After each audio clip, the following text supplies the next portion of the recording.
بسم اللہ الرحمن الرحیم، السلام علیکم ناظرین، پروگرام سجاد میر کے ساتھ میں ہوں آپ کے میزبان جواد باقر۔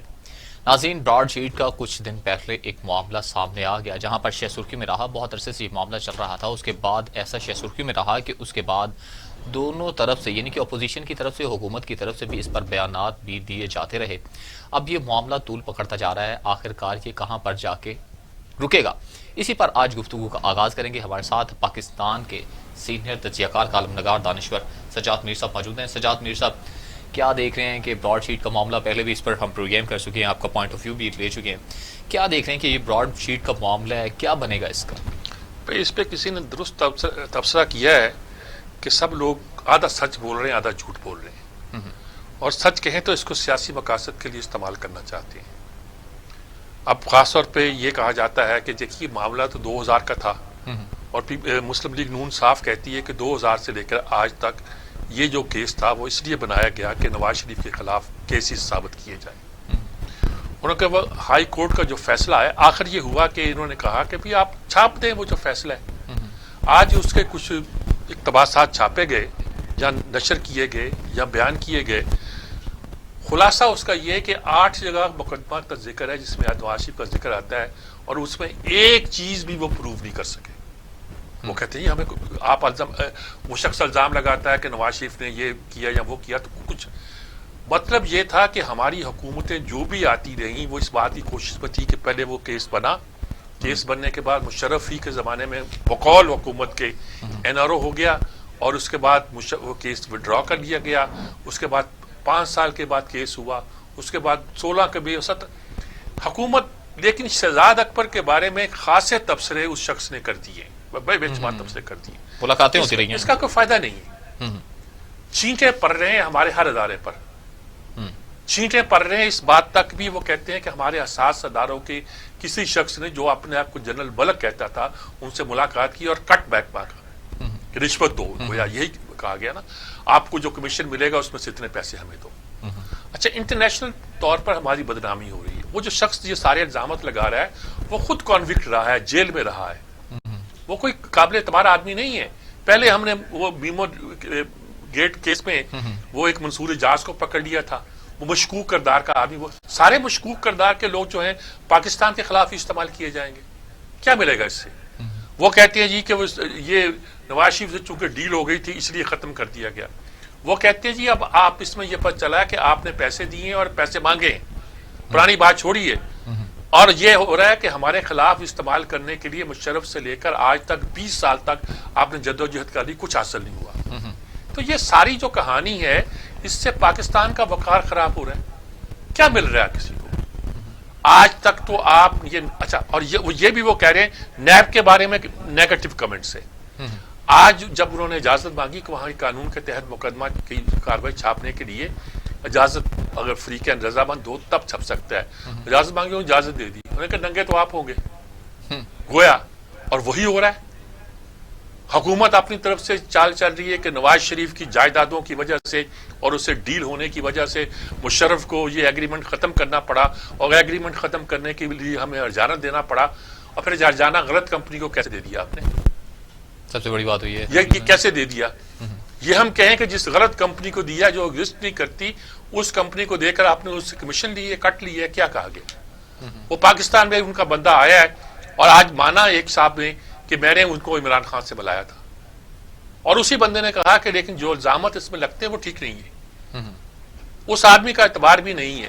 لیکن پوری انٹرنیشنل لیول پر پاکستان کی جو بدنامی ہوئی ہے، سبکی ہوئی ہے، ہیٹی ہوئی ہے، کم نہیں، ایک بات تھوڑی ہوئی ہے۔ PI کا تیارہ ہو رہا ہے، سعودی عرب آپ سے پیسے مانگ رہا ہے، دنیا میں کہاں کہاں ہے آپ ذلیل نہیں ہو رہی، اور یہ نااہلی نہیں ہے، ہماری سفارتکاری کی ناکامی نہیں ہے، ہمارے قانون کے شعبوں کی یا ملی بکت نہیں ہے، یا کوئی لوگ ملے ہوئے ان کے ساتھ، میں کچھ نہیں کہہ سکتا، میں کیوں کہوں جب مجھے پتا نہیں؟ مجھے اتنا پتا ہے اس سے ملک کی بدنامی بہت ہوئی ہے، صحیح، اور کوئی آدمی بھی جو سچ نہیں بول رہا، وہ سیاست کے کھیل کھیل رہے ہیں، آپ اس پہ الزام لگا رہے ہیں، وہ آپ پہ الزام لگا رہے ہیں۔ یعنی جب اگر الزام نون لیگ پہ بھی ہوتا تو آج 2 سال پہلے آپ لگا چکے ہیں۔ ماہر قانون احمد رضا قصوری صاحب نے جوائن کر لیا اسی معاملے پر، ان سے پوائنٹ آف ویو لیتے ہیں۔ جی قصوری صاحب ماشاءاللہ بڑے ہمارے قانون دان بھی ہیں اور دبنگ آدمی ہیں، کھل کے بات کرتے ہیں۔ السلام علیکم قصوری صاحب، کیسے ہیں آپ؟